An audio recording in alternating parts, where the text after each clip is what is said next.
हाँ हेलो बच्चों। आज अपन क्या नाम है मैथमेटिक में अलजेब्रा का एक पोर्शन पढ़ेंगे जिसका नाम है पॉलिनोमियल।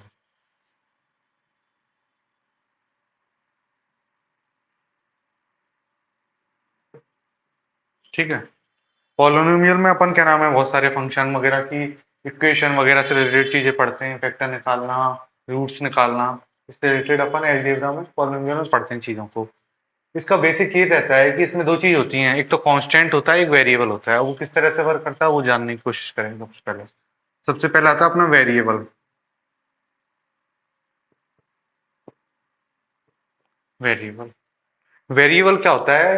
ये एक ऐसे क्या नाम है नंबर होते हैं जो क्या नाम है बहुत सारी न्यूमेरिकल वैल्यू रखते हैं। These number take various value, that's called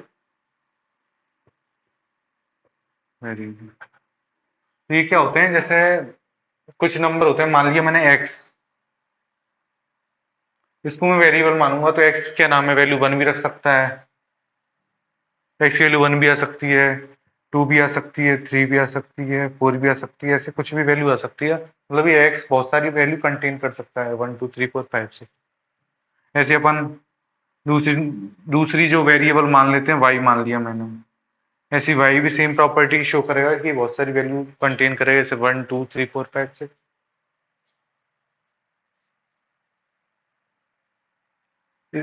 ऐसी और एग्जांपल अपन ले सकते हैं, जेड ले लिया मैंने, मान लिया ए मान लिया मैंने, वी मान लिया। मतलब इनको मोस्टली अपन इंग्लिश अल्फाबेट से क्या नाम है रिप्रेजेंट करते हैं। ठीक है। ओके। अब एक चीज और होती है अपनी, उसको बोलते हैं अपन कांस्टेंट।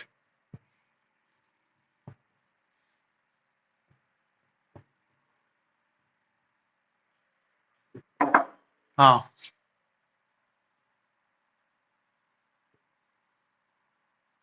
कांस्टेंट क्या होता है? ये क्या नाम है, जो ये नंबर होते हैं कांस्टेंट नंबर होते हैं, ये एक फिक्स न्यूमेरिकल वैल्यू फिक्स रहती है इनमें। कि मतलब जैसे मैंने फोर रख दिया तो ये किसी भी कंडीशन में फोर से चेंज ही नहीं हो सकता। वैसे फोर फाइव के बराबर नहीं हो सकता कभी भी, ना फोर सिक्स के बराबर हो सकता है। ये हमेशा क्या रहेगा, फोर ही रहेगा। तो इसकी डेफिनेशन होती है, this number having fix numerical value, that's called constant. तो आप समझ रहे हैं कि कांस्टेंट क्या होते हैं? ये एक ऐसे नंबर होते हैं जो क्या नाम है हमेशा फिक्स वैल्यू रखते हैं। इनमें इनको कभी भी किसी में चेंज नहीं करा जा सकता। जैसे कोई भी नंबर है, मतलब मैथमेटिक का कोई भी काउंटिंग नंबर है, जैसे one two three four five six seven eight, मान लो मैंने सपोज करा नाइन नंबर, एक नंबर ले लिया नाइन। ये कभी भी क्या नाम है अपने आप को किसी और में चेंज नहीं कर पाएगा, ये हमेशा क्या रहेगा, नाइन ही रहेगा। ठीक है। फिर अपन दोबारा वेरिएबल पर वापस आते हैं।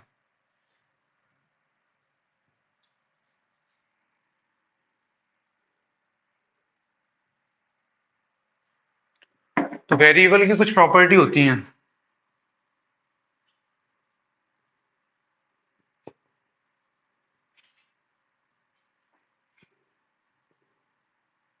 कि वेरिएबल किस किस किस कंडीशन में अपना क्या नाम है वेरिएबल बनेगा।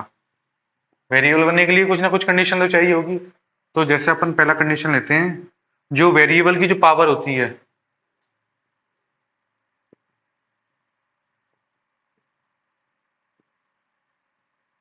वो ऑलवेज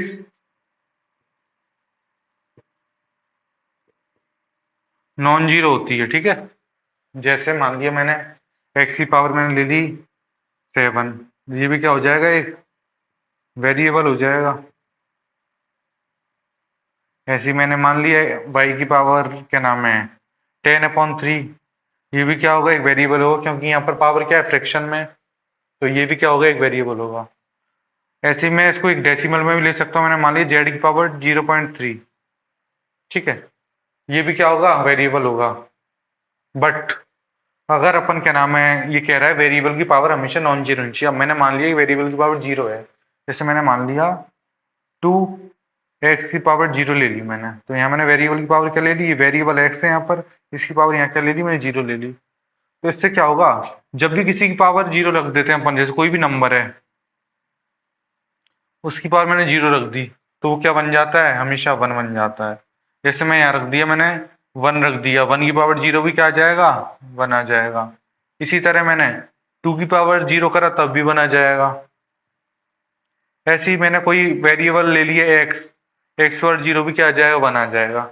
जब ये चीज एक्स की पावर जीरो रखने पे वन आ गई, तो फिर क्या नाम है, ये तो कांस्टेंट में कन्वर्ट हो गया ना, वेरिएबल रहा ही नहीं। इसलिए हमेशा जो वेरिएबल की पावर लेते हैं अपन क्या लेते हैं, नॉन जीरो लेते हैं। इसका रीजन ये है कि जो वेरिएबल की पावर अगर अपन ने जीरो कर दी तो वो किसमें कन्वर्ट हो जाता है, कांस्टेंट में हो जाता है। ठीक है,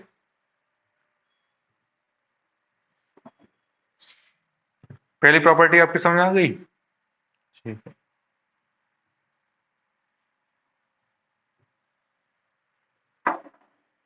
तो दूसरी प्रॉपर्टी ये कहती है कि एक कांस्टेंट और क्या नाम है, एक वेरिएबल, दोनों का जो मल्टीप्लिकेशन बनेगा ना, वो भी क्या बनेगा, एक वेरिएबल ही बनेगा।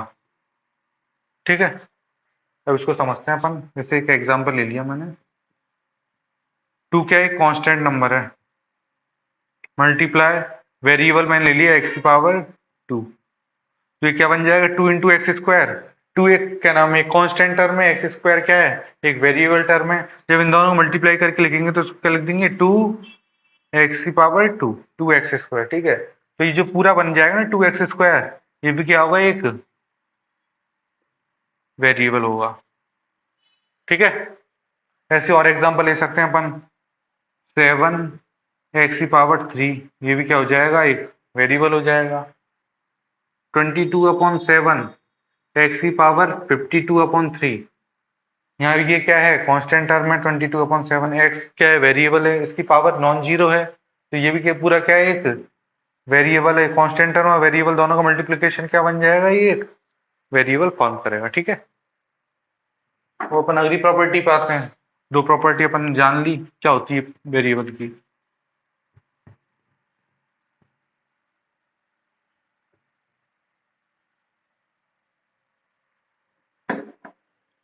तीसरी प्रॉपर्टी आती है अपनी, जैसे कोई भी दो वेरिएबल हैं, उनको अगर मैं प्लस या माइनस साइन के साथ लिखूं, तो जो बनेगा वो भी क्या बनेगा, एक वेरिएबल बनेगा। जैसे कोई वेरिएबल ले लिया, उसमें मैंने प्लस या माइनस लगा के दूसरा वेरिएबल लिख दिया, तो जो बनेगा फॉर्म होगा वो भी क्या होगा, एक वेरिएबल होगा। जैसे मैं एक एग्जांपल लेता हूँ, एक्स की पावर सिक्स एक वेरिएबल है, उसमें मैंने क्या सब्ट्रैक्ट कर दिया, वाई की पावर छः, ये भी क्या एक वेरिएबल है। बीच में क्या लग रहा है, माइनस का साइन, तो ये पूरा भी क्या कहलाएगा, अपना एक वेरिएबल ही कहलाएगा। ठीक है, ऐसे और भी एग्जांपल ले सकते हैं अपन, जेड की power four plus y square, ये भी क्या बनेगा, एक वेरिएबल बन जाएगा। ठीक है, यहाँ तक समझ। यहाँ पर आपको लिखने का टाइम इसलिए नहीं दिया जा रहा है कि आप एक काम करना, एक बार पहले पूरी क्लास को समझो, फिर क्या नाम है उसको दोबारा टू एक्स की स्पीड में चला के फिर लिख लेना। ठीक है, जिससे क्या नाम है आपका टाइम वेस्ट नहीं होगा, और समझते टाइम क्या नाम है समझो ही, ना कि लिखो। ठीक है,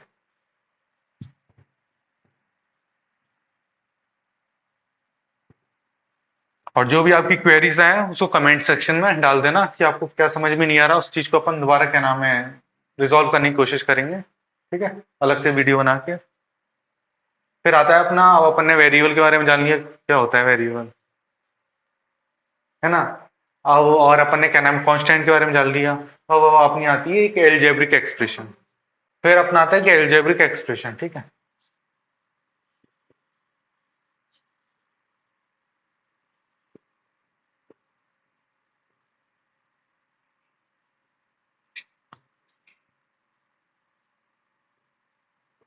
हाँ आया एल्जेब्रिक एक्सप्रेशन।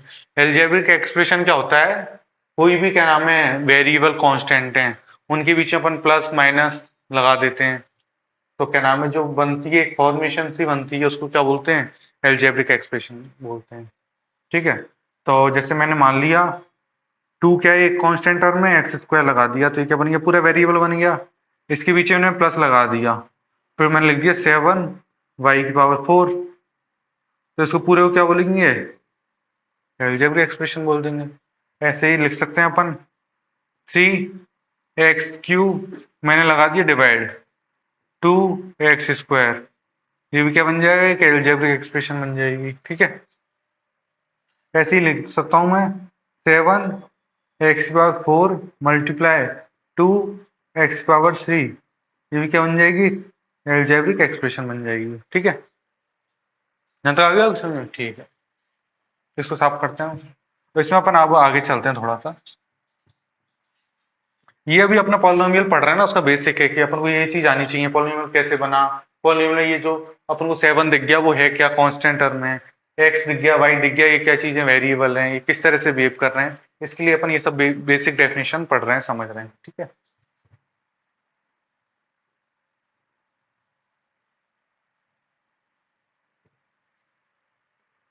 फिर अब अपना आता है एक, क्या नाम है, एक क्या नाम है, एक डेफिनेशन आती है, टर्म किसे कहते हैं। जैसे एल्जेब्रिक एक्सप्रेशन में टर्म क्या चीज होती है, टर्म। ठीक है, मैंने मान लिया, सपोज करा, ठीक है, कि 2x+7 ये क्या है, कोई एल्जेब्रिक एक्सप्रेशन है। ठीक है, तो यहाँ पर ये 2x होगा ये, और जो ये 7 होगा ये क्या होंगे, टर्म कहलाएंगे इनको। ये 2x भी एक टर्म होगा, ये 7 भी क्या होगा, एक टर्म होगा। ठीक है, आगे ध्यान रखना है, 2x भी टर्म होगा, एक 7 टर्म होगा, ऐसे लिख लिया मैंने 7x+2x+3, या इसको 7x² + 2x+3 लिख दिया। तो 7x² क्या हो गया, एक टर्म तो 7x² हो गया, दूसरा टर्म क्या हो गया, 2x हो गया, और तीसरा टर्म क्या हो गया अपना, 3 हो गया। तो ऐसे ऐसे अपन क्या नाम है, प्लस माइनस को जो मतलब प्लस माइनस जिन चीजों को सेपरेट कर देते हैं, 7x² को अलग सेपरेट कर दिया, 2x को अलग सेपरेट कर दिया, तो ये क्या बन जाते हैं, टर्म बन जाते हैं। ये फर्स्ट टर्म मान लो, उसको सेकंड टर्म, उसको थर्ड टर्म। ठीक है,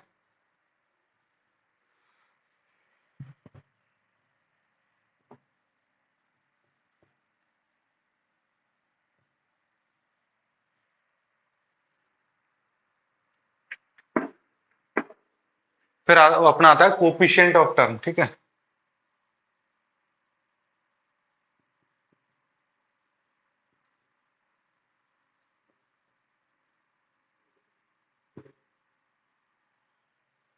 कोफिशिएंट और टर्म समझते हैं अपन। ठीक है, जैसे मैंने एक एग्जाम्पल से इसको समझते हैं। जैसे मैंने लिख दिया 7x²।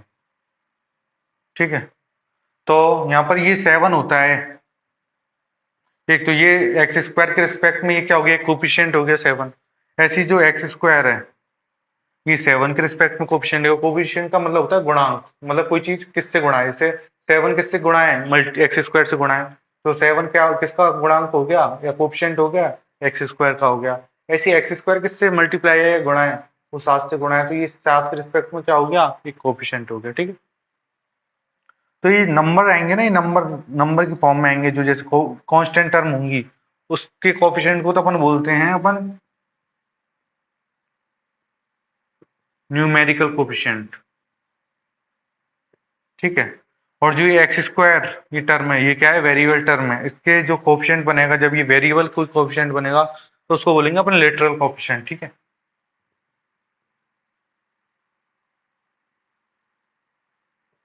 तो अपन की दोनों चीज क्लियर हो गई। जैसे मान लिया मैंने 7x² कोई क्या नाम है, अलजेब्रिक एक्सप्रेशन है, एक टर्म का एक अलजेब्रिक एक्सप्रेशन है, जो इसमें एक टर्म में कोई प्लस माइनस लग नहीं रहे।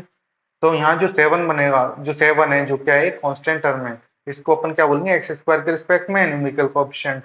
वैसे जो x² है उसको 7 के रिस्पेक्ट में क्या बोलेंगे, लिटरल कोएफिशिएंट। ठीक है, अभी लिटरल कोएफिशिएंट होते हैं, न्यूमेरिकल कोएफिशिएंट होते हैं, इसके बेसिस पे क्या नाम है, जो कोएफिशिएंट होते हैं वो दो टाइप के होते हैं, वो सॉरी जो टर्म होते हैं ना वो दो टाइप के होते हैं, तो लाइक टर्म और एक अनलाइक टर्म, तो उसके बारे में अपन पढ़ेंगे। ठीक है,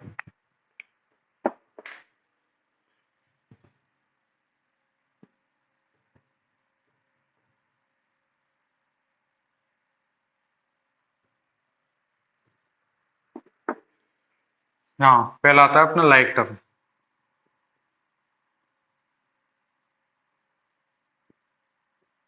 दूसरा क्या है अपना,